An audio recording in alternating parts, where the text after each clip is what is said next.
తింటే గడలే తినాలి, వింటే భర్త వినాలి. నమస్తే ఫ్రెండ్స్. మహాభారతం 54వ ఎపిసోడ్‌కి స్వాగతం. కురుక్షేత్రం 11 రోజు, కురుక్షేత్రం 12 రోజు. కురుక్షేత్రంలోకి కర్ణుడు రాక, కురుక్షేత్రంలోని భగదత్తుడు ప్రయోగించిన అస్త్రానికి అర్జునుడు చనిపోయే పరిస్థితి. చాలా బావుంటది. పూర్తిగా వీడియో చూడండి. ఫస్ట్ ఒక లైక్ కొట్టండి. అయితే భీష్మాచార్యులు మరి అస్తమించారు కాబట్టి 11 రోజు కర్ణుడు రంగప్రవేశం చేస్తారు. కానీ రంగప్రవేశం చేసిన కురుక్షేత్రంలోకి అతను విజయధనస్సు అన్నీ పట్టుకొనొచ్చి ముందు భీష్మాచార్యులు అంపశయ్య మీద పడుకుంటారు. ఆయన చచ్చిపోడు. అలా ఉంటారు. ఇంకా కొన్ని రోజులు ఉంటారు. అయితే ఉత్తరాయణ పుణ్యకాలం అయన్నీ ఉన్నాయని చెప్పి అలా ఉంటారు ఆయన. ప్రాణాన్ని వదిలేయడు. ఆయన దగ్గరికెళ్ళి నమస్కరించి భీష్మాచార్య మీరు గనక అనుమతి ఇస్తే నేను కురుక్షేత్రానికి యుద్ధానికెళ్తాను. మీరు అనుమతి ఇవ్వకపోతే ఎళ్ళనంటే, లేదు లేదు ఎళ్లి యుద్ధం చేయి. నీ స్నేహితుడి కోసం నువ్వు చేస్తుంటే తప్పు లేదంటారు. ఆశీర్వదిస్తారు. ఆయన ఎళ్ళిపోతారు. ఆయన ఎళ్ళిపోతే కర్ణుడొచ్చారని చెప్పి, మిత్రమా థ్యాంక్ యూ సో మచ్. యుద్ధంలోకొచ్చావు. ఇంక నీదే భారం. ఇప్పుడు నాకు చిన్న డౌటుంది. ఇప్పుడు మన సర్వసైన్యాధ్యక్షుడు పదవి ఎవరైతే ఉన్నారో, అది మన భీష్మాచార్యులు మన లేరు గాబట్టి, ఇప్పుడు నీకివ్వాలా? ఇంకెవరికైనా ఇవ్వాలా? నువ్వే చెప్పు అంటే, ఇదిగో నేను గొప్పవాడినే అయ్యుండొచ్చు, మంచి యుద్ధం చేసేవాడిని అయ్యుండొచ్చు. కానీ నాకన్నా మన గురువు ఉన్నారు మన ముందు. ద్రోణాచార్యులు. ఆయన యుద్ధాలు రచించడంలో గానీ, వ్యూహాలు రచించడం గానీ, అస్త్రశస్త్రాలు వేయడంలో గానీ, అబ్బో! యుద్ధ ప్రణాళికలు అల్లడంలో గానీ ఆయన గొప్ప తోపు. సో, మనం ఆయన్ని సర్వసైన్యాధ్యక్షుడిగా నియమించుకుందాం.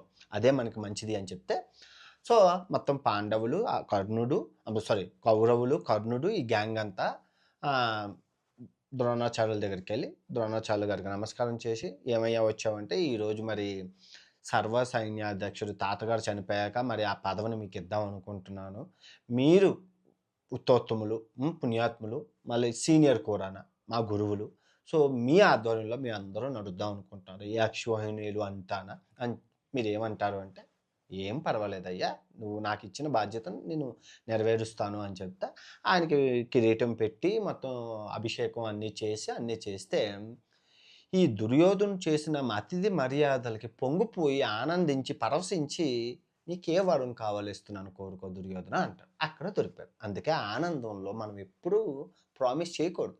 ఆనందంలో చేస్తే ఇలాగే ఉంటది. దొరికిపోయాడు. చచ్చింది గొర్రె. అయితే దుర్యోధనుడు అంటాడు, "ఏం లేదండి. నాకు ధర్మరాజుని మీరు పట్టి తెస్తే చాలంటే." "ఓ సంత అది ఎంతసేపు ధర్మరాజుని పట్టేస్తాను. ఎందుకు నువ్వు పట్టాలనుకుంటావు? పిలిచి తన రాజ్యానికి సగం ఇస్తావంటే." "లేదండి. తనని బంధించాక తనతో మళ్ళీ జూదం ఆడిపించి, జూదప్రియుడు గారితో జూదం ఆడిపించి మళ్ళీ అరణ్యవాసాలకు పంపించేస్తాను. ఎందుకంటే చాలా కష్టంగా ఉంది ఆళ్ళతో పాండవులతో యుద్ధం చేయడం అంటే." "అమ్మ నా కొడకా! నీకు ఎంత గొప్ప ప్లాన్‌లే ఇవయ్యా. ఓకే. నువ్వన్నట్లు నేను ధర్మరాజుని రేపు నిన్ను బంధించి నీకు తెస్తానని చెప్తారు. ఈరోజు అంటారు. యుద్ధం 11వ రోజు ఆహ్, యుద్ధం మొదలవుతది కురుక్షేత్రంలోని. అంతా బానే ఉంటది. ఇటు ఒక పాండవుల సేన, ఇటు కౌరవుల సేన. అయితే ఆ ద్రోణాచార్యులు వచ్చి రాగానే వీరోచితంగా పోరాడతారు. మరి మామూలుగా పోరాడరు. అంత వీరోచితంగా పోరాడితే అటు పాండవులందరిని చెల్లాచెదురు చేసేస్తుంటారు. అంటే ఫామ్‌లోకొచ్చారు కదా! బాణాలు, అస్త్రాలు అన్నీ ఏసి చెల్లాచెదురు చేసేసి పాండవుల్ని పంచపాండవుల్ని మొత్తం అటు ఇటు చేసేస్తారు. అటు ఇటు చేసేసాక పాయింట్ బ్లాక్‌లోని ధర్మరాజు ఉంటే ధర్మరాజుని పట్టుకొని బంధించుకొని ఎళ్ళిపోతుంటారు. బంధించుకొని ఎళ్ళిపోతే అందరూ ధర్మరాజుని బంధించారు, ధర్మరాజుని బంధించారు. ద్రోణాచార్యులు పట్టుకొని ఎళ్ళిపోతున్నారు అని అనగానే శ్రీకృష్ణుడు, అర్జునుడు హఠాహుటిగా వచ్చి దుర్యోధనతో యుద్ధం చేసి ధర్మరాజుని విడిపించేసుకుంటారు. సో, ధర్మరాజుని విడిపించేసుకుంటే, సో, ఆ విధంగా 11 రోజైతే సూర్యాస్త సమయం అవుతది. సూర్యాస్త సమయం అయ్యాక కథ సమాప్తం అయిపోతది. ఎవరి గొడారాల్లో వాళ్ళు కాలిపోతారు. దుర్యోధనుడు తెలుసు కదా! ఇంక స్టార్ట్ చేస్తారు సంటింగ్. సేమ్ భీష్మాచార్యులకి ఎలాగైతే రాత్రి ఎళ్ళడు, బుర్ర తినడు, సంటింగే సేమ్ ఇదే ద్రోణాచార్యులకి. అందులోను మాట ఒకటిచ్చాడు. ద్రోణాచార్యులు గుడారానికెళ్ళి మీరు మీరు చూస్తే నాకు మాటిచ్చారు ధర్మరాజుని బంధిస్తారని. ఆ! మీరు చూస్తే ధర్మరాజుని బంధించినట్లే బంధించి అర్జునుడు రాగానే ఇచ్చేశారు ఆయనకి. ఇదెక్కడ పత్యాపారం మీరు కూడా పాండవ పక్షపాతి అంటే, నాయనా ఇదిగో నేను మీ తాత లాంటి వాడిని కాదు. జాగ్రత్తగా విను. నేను బంధిస్తాను అన్నాను. కానీ అర్జునుడుంటే అవ్వదు. గుర్తుపెట్టుకో. అర్జునుడు నువ్వు ఉంటే అవ్వదు.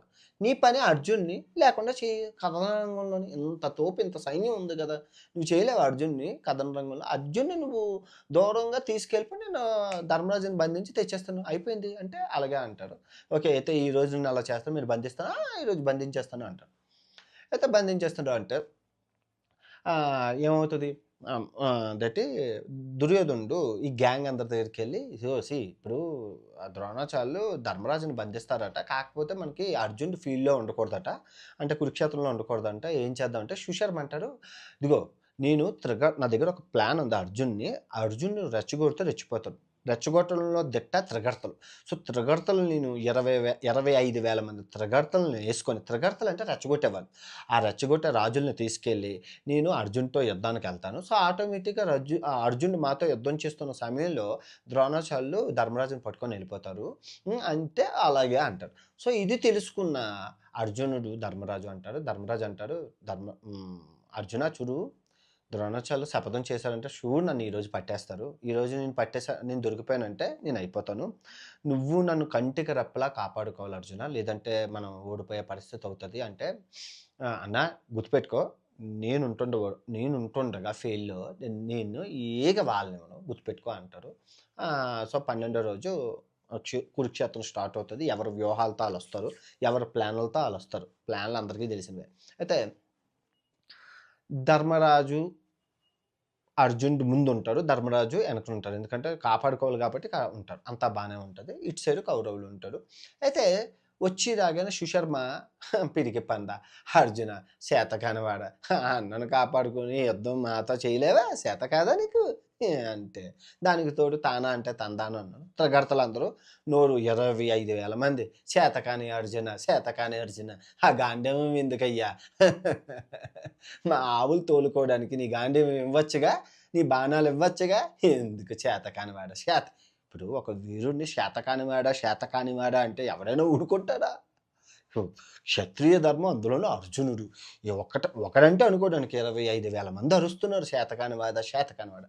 కోపం వచ్చి అంటాడు, "అన్నయ్య ధర్మరాజా జాగ్రత్తగా విను. త్రిగర్తలు నన్ను రెచ్చగొడుతున్నాడు. అండ్ సుశర్మ కూడా రెచ్చగొడుతున్నాడు. నేనెళ్ళి వాళ్ళ కొవ్వు అణచాలి. లేదు అంటే మనకే ముప్పు. కానీ నిన్ను ప్రొటెక్ట్ చేసేవాడు సత్యజిత్తుని పెడుతున్నాను. సత్యజిత్తుని ద్రోణాచార్యులు వధించడం కష్టం. నీకు సత్యజిత్తుని పెట్టి నేను త్రిగర్తలతో యుద్ధంకెళ్తాను.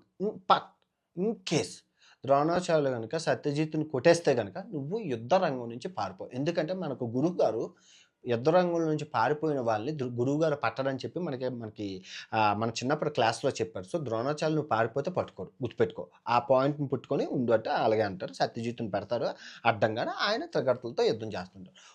త్రిగర్తలు ఒకేసారి 25,000 మంది యుద్ధం చేస్తుంటే అర్జునుడికి చిరాకొచ్చేసి ఏం చేస్తారంటే ఒక అస్త్రాన్నేస్తారు. మ్యాజిక్ మోహన అదేటి పరకాయ అస్త్రం అంటారు. ఆ పరకాయ అస్త్రాన్ని ఏస్తే అక్కడ ఉన్నోళ్ళందరూ అర్జున్‌లాగే కనపడతారు. అమ్మో! అర్జునుడు దొరికాడు కదా! అని కత్తెట్టి పొడుస్తారు. చచ్చిపోయాక చూస్తే ఆడు మనిషి. మనోడు. సో, ఆ త్రిగర్తలందరికీ మ్యాజిక్ ఏసేస్తే చాలామంది చచ్చిపోతారు. చచ్చిపోయిన ఇంకో 15,000 మంది మిగులుతారు.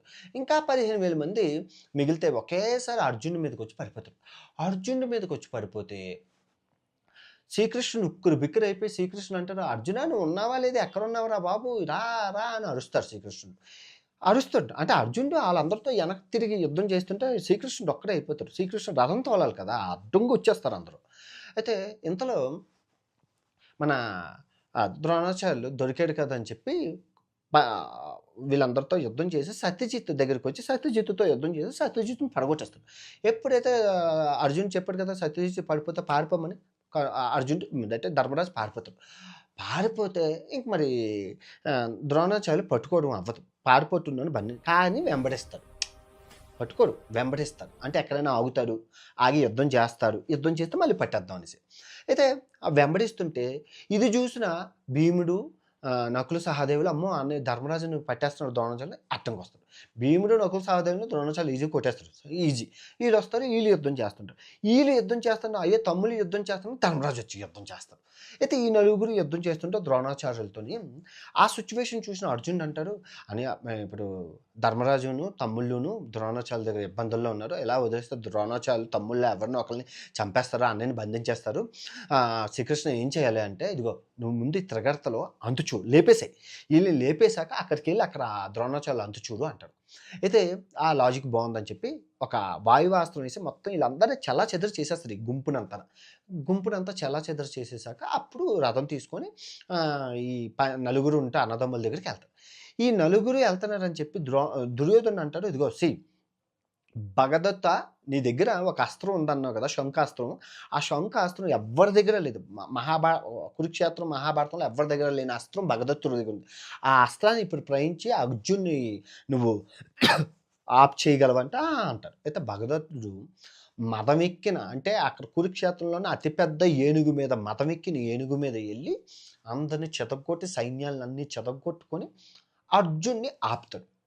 అర్జున్ని ఆపితే ఇక్కడ అర్జున్ని కట్టడి చేస్తారు. ఇప్పుడు అర్జునుడు ఈ భగదత్తుని క్రాస్ చేసుకొని వెళ్ళాలి ఎక్కడికి తమ్ముళ్ళ దగ్గరికి. అర్జునుడు ముందు భగదత్తుడితో యుద్ధం స్టార్ట్ చేస్తాడు. భగదత్తుడితో యుద్ధం స్టార్ట్ చేస్తే భగదత్తుడు ఒక శంకుకి అస్త్రాన్ని ప్రయోగించి వదులుతాడు. ఆ అస్త్రం అలాగ శ్రీకృష్ణుడు ఉంటుండగానే అర్జునుడి మీదకి వస్తుంటుంది. శ్రీకృష్ణుడు దివ్యదృష్టితో చూస్తే అది శంఖాస్త్రం. అమ్మో, శ్రీకృష్ణుడు చచ్చిపోతాడు. దానికి విరుగుడు మరుగుడు ఏం లేవు. అది తగిలితే అర్జునుడు ఆడు చచ్చిపోతాడు. అయిపోయింది, కథ సమాప్తం. అర్జున్ చచ్చిపోయాడంటే అక్కడ ధర్మరాజుని పట్టేస్తారు. కథ సమాప్తం. కురుక్షేత్ర యుద్ధం ఈ రోజుతో కథ కేలికతం దుకాణం బంద్. ఆ శ్రీకృష్ణుడు దేవుడు కదా, చూసేసి ఇంకా ఏం చేయాలో తెలియక అతను లెగిసిపోతే ఆ అస్త్రం, అది శంఖాస్త్రం అనేది దేవతల అస్త్రం.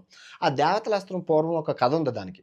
ఆ కథ వల్ల శ్రీకృష్ణుడు దేవుడు కాబట్టి ఆయనలో వెళ్ళిపోతే ఆయనకేమవ్వదు, దేవుడికి ఏమవ్వదు, మనుషులకి ఏమైనా అవుతుంది. సో ఈయన లెగిస్తే ఆ అస్త్రం ఈయన గుండెల్లోకి వెళ్ళిపోతే శ్రీకృష్ణుడు అంటాడు, ఇదేంటి బాబా, నేను యుద్ధం చేయాలనుకుంటూ నువ్వు ప్రతిసారి పుడింగమనుకుని లెగిసిపోతున్నావు, ఇంకా నా శక్తి సామర్థ్యాన్ని నేను ఎప్పుడు చూపించుకోవాలంటే, నాయన అర్జున, అది మామూలు అస్త్రం కాదు, భగదత్తుడు వేసింది శంఖాస్త్రం. అది వేస్తే నువ్వు చచ్చిపోతావు, నీకు దానికి గిరుగుడు ఏం లేదు, ఏకంగా స్వర్గలోక ప్రాప్తే. నాకు ఇంకో ఆప్షన్ లేదు, కాపాడుకోవడం కోసం నేను ఈ పని చేశాను. ముందు అర్జెంటుగా ఆ ఏనుగును చంపాక భగదత్తుని చెప్పు, చాలా డేంజర్లో ఉన్నారు, ఇంకో అస్త్రం వేస్తే నువ్వు అయిపోతావు అంటారు. అంటే ఆ ఏనుగును లేపేస్తారు, భగదత్తుని లేపేసి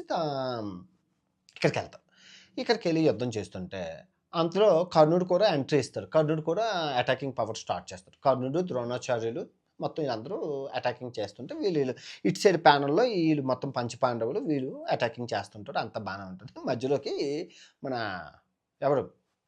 అయ్యగారు వస్తారు, శకునమామ యుద్ధం చేయడానికి ఇస్తే అది అర్జునుడితో దొరుకుతాడు. అర్జున్కి ఏకంగా చిక్కితే చంపేద్దాం అనుకొని కోపం వస్తుంది, కానీ చేతకాని వాడు కదా శకునమామ క్యారెక్టర్ తెలుసు కదా, పిరికి పందా నువ్వెందుకు యుద్ధంకి వచ్చావు, నీకు పాచికలు ఆడడం వచ్చి కానీ మోసం చేయడం వచ్చి కానీ నీకు యుద్ధం చేయడం రాదురా చేతకాన్నా కొడక, ఇక్కడ ఉన్నామంటే బాణం వేసి చంపేస్తాను, ఇంక మాట మాట్లాడుకుంటే ఇక్కడి నుంచి పారిపో అంటాడు. అంటే అక్కడి నుంచి పరిగెట్టి మన శకునమామ పారిపోతారు. కర్ణుడు వీళ్ళు అటాకింగ్ స్టార్ట్ చేస్తారు. ఇటు అటాకింగ్ చాలా హోరాహోరీగా ఉంటుంది. కానీ ఎక్కువ మంది ద్రోణాచార్యులు ఉండడం వల్ల అటాకింగ్ అవ్వదు. సో ఇంతలో సూర్యాస్త సమయం అవుతుంది. అందరూ అలసిపోయారు. ఈరోజు పాండవులు పై చెయ్యి, కౌరవులది పై చెయ్యి. కౌరవులకే నష్టం జరిగింది, పాండవులకే నష్టం జరిగింది. ఇటు సైడ్ వికెట్లు పడ్డాయి, అటు సైడ్ వికెట్లు పడ్డాయి.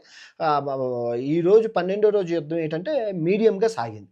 సో అందరూ గోడారాలోకి వెళ్ళి అలసిపోయి ఉంటారు. వ్యూహాలు మీటింగులు ఏం పెట్టుకోరు, అందరూ నిద్రపోతారు, కమ్మగా నిద్రపోతారు. కథ కంచికే మనం ఎంచికే. బాగుందా?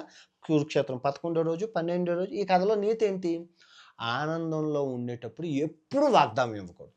నువ్వు ఆ హ్యాపీగా ఉండేటప్పుడు రాజకీయ నాయకులు పొగిడి చప్పట్లు కొడితే, ఓకే మీ అందరికీ ఇల్లులు ఫ్రీ, ఓకే మీ అందరికీ కాలేజీలు ఫ్రీ, మీ అందరికీ అవి ఫ్రీ అంటారు. మాట ఇచ్చేస్తారు ఆనందంలో, వాళ్ళందరూ చప్పట్లు కొట్టారని. కానీ ఆ మాటలు నిలబెట్టుకోవడంలోనే చాలా తప్పులు చేయాల్సి వస్తుంది, చాలా కష్టాలు పడ, చివరికి ప్రాణం కోల్పోయే పరిస్థితి. ఇప్పుడు ద్రోణాచార్యులకి అదే వస్తుంది. నెక్స్ట్ పద్మవ్యూహం. ఆ పద్మవ్యూహం ఎలా రచిస్తారు, ఎందుకు అభిమన్యుడు ఎంట్రీ అయ్యాడని రేపు సీన్ మిస్ అవ్వకుండా చాలా చాలా బాగుంటుంది పద్మవ్యూహం. Okay, bye.